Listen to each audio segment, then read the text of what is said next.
Hello લવરિયા, welcome to Shweta Jain official નામની YouTube ચેનલમાં હું તમારા બધાનું હાર્દિક સ્વાગત કરું છું. એટલે નીલિયા, જૈનકા, ભારતી, લવરિયાઓ, ભાવલા, રવિડા, દીપકા, રાહુલિયા, હજી કોઈના નામ રહી ગયા હોય ને તો કોમેન્ટમાં લખજો. એમાં સ્ટાર્ટિંગમાં એનું નામ બોલીશ. ચેનલને સબસ્ક્રાઇબ કરી નાખો. આજે હું બ્લેક કલરના ચણિયા ચોલીમાં કેવી લાગુ છું?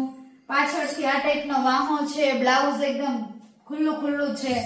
હવે ગરમી છે, ઉનાળો, શિયાળો કાંઈ ખબર પડતી નથી. શ્વેતા જૈન આવી ગઈ છે તમને સરસ મજાના ડબલ મીનિંગ જોક્સ કહેવા માટે.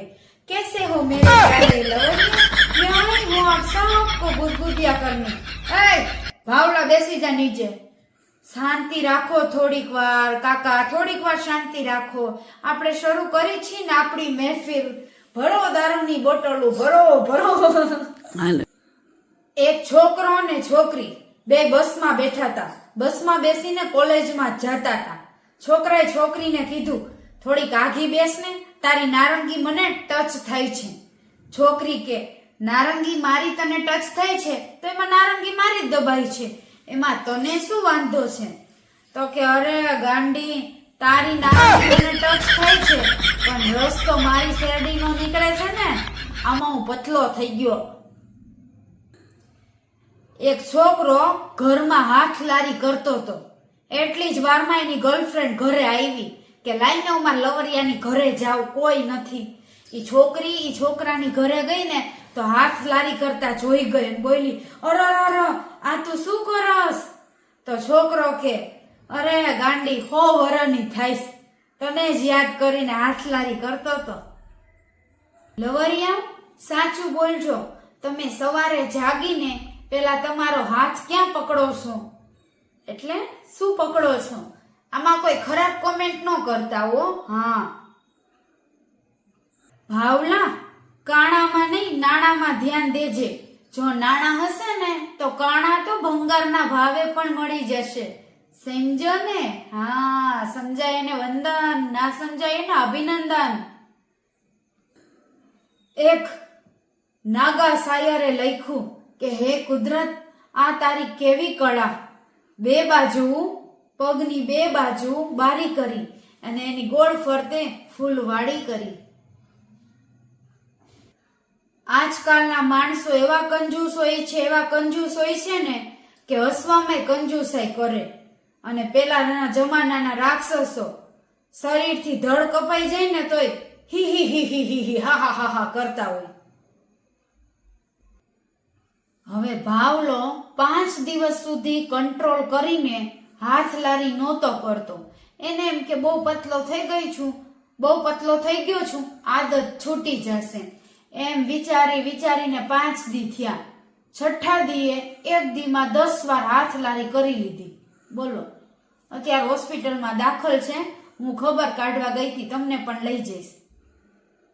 હવે ગામડામાં લાઈટ એટલી બધી વાર વહી જાય ને કે પંખો પણ ભૂલી જાય કે હવે ડાબી બાજુ ફરવું કે જમણી બાજુ ફરવું, કઈ બાજુ મારે ફરવાનું હતું. એટલી વાર લાઈટ વહી જાય. અમે જ્યાં રહી છીએ ને ત્યાં પણ બહુ હાલતા ને ચાલતા લાઈટ વહી જાય છે. ભલે શહેર હોય, સિટી હોય, ચોમાસામાં તો હાલતા લાઈટ વહી જાય. હમણાં તો ઘણી શાંતિ છે. એકવાર એક બાપુ છાપું વાંચી રહ્યા હતા. છાપુમાં વાંચ્યું કે વડોદરામાં 18 જણાને ઝેરી કમળાએ ભોગ લઈ લીધા. ઝેરી કમળાને લીધે મરી ગયા. બાપુને મનમાં વિચાર આવ્યો કે બહુ ડેન્જર બૈરું હશે ઓ કમળા. ઈ કમળા બૈરું નહોતું બાપુ, છોકરીનું નામ નહોતું, રોગ હતો કમળો. એક અમદાવાદીએ રાજકોટ વાળાને કીધું કે જો મેં અહીંયા પાછળ વાહે છે ને ગિટારનું ટેટુ બનાવ્યું. અમારા રાજકોટ વાળા હોશિયારના દીકરા, ઈ કે તું આમ વાહે ખંજળતો હોઈશ તો વાગતું હશે ને. ઓલો કે પાડું છું. શાળાએ જીજાજીને કીધું, જીજાજી, મારી બેન તો એકદમ ગાય જેવી છે, ગાય કેવી ડાઈ છે. તો જીજાજીએ હાડાને કીધું કે તો ગોશાળામાં દેવી હતી ને, મને હું લેવાને બાંધી દીધી, ગોશાળામાં મૂકી આવો ગાયને.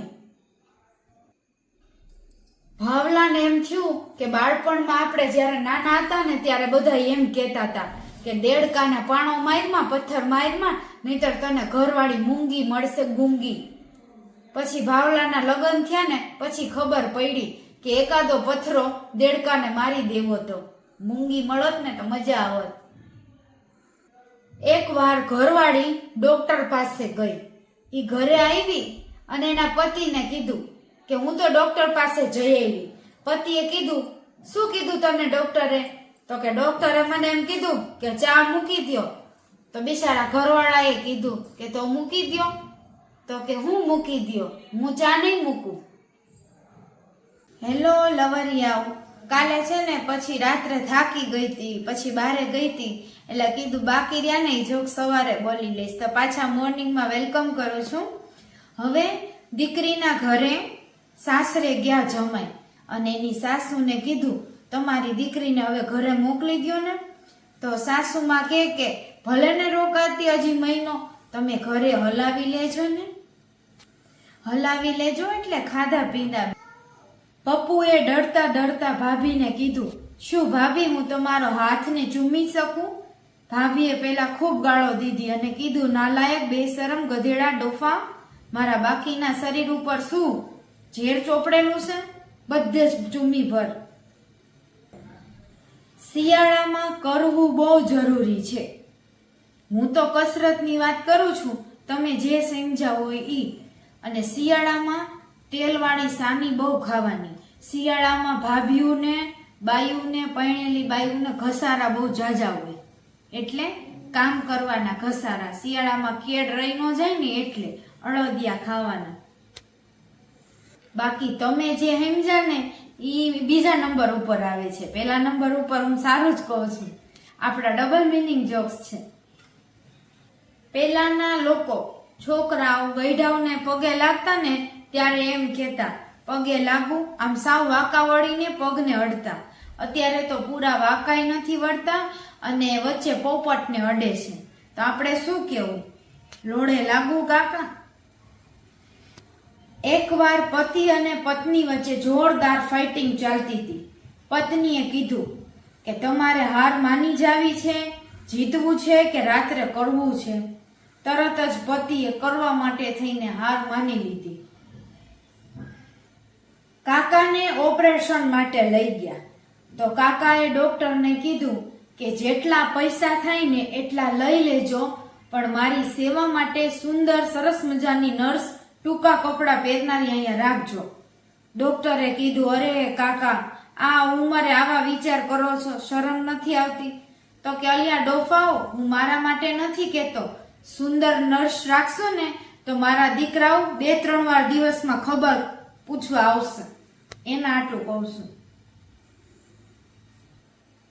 એક મહિલાનો પતિ ખોવાઈ ગયો તો એની બેનપણી ભેગી પોલીસ સ્ટેશને ફરિયાદ લખાવા ગઈ કે સાહેબ, મારો પતિ એકદમ શાહરુખ ખાન જેવો ઊંચો, હટોકટો, ધોળું ટી શર્ટ પહેરવું, વાદળી પેન્ટ પહેરવું, સફેદ કલરના બૂટ પહેરેલા છે.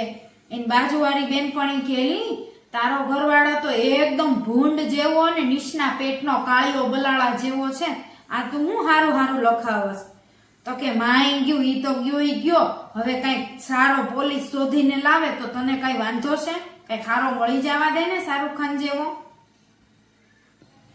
એક દાંતનું દવાખાનું હતું. એમાં એક સુંદર મજાની મહિલા એની દાઢ કઢાવવા ગઈ. દાઢ કઢાવવા ગઈ, ડોક્ટર સાહેબે માસ્ક પહેર્યું હતું અને એની દાઢ કાઢી દીધી. દાઢની હારે 3 બીજા એક્સ્ટ્રા દાંત પણ ખેંચી લીધા. ઈ મહિલાએ આમ દાંત જોઈને કીધું કે ડોક્ટર સાહેબ, આ તમે શું મારા એક દાંતની બદલે 3 દાંત ઉખાડી લીધા? તરત જ ડોક્ટરે એનું માસ્ક કાઢીને કીધું, ભૂલી ગઈ કાજલી, હું તારા કોલેજનો લવરિયો આશિક. ત્યારે તે કોલેજમાં વેલેન્ટાઇનના દિવસે મેં તને પ્રપોઝ કર્યું ને, ત્યારે તે જ કીધું તું કે તારાથી જે થાય ને ઉખાડી લેજે. આજે હું દાંતનો ડોક્ટર બની ગયો છું, ડેન્ટિસ્ટ, અને મેં તારા 3 દાંત ઉખાડી લીધા. હાલ ભાગ, બદલો પૂરો. દિવસે આટલા જોક્સ રાખો.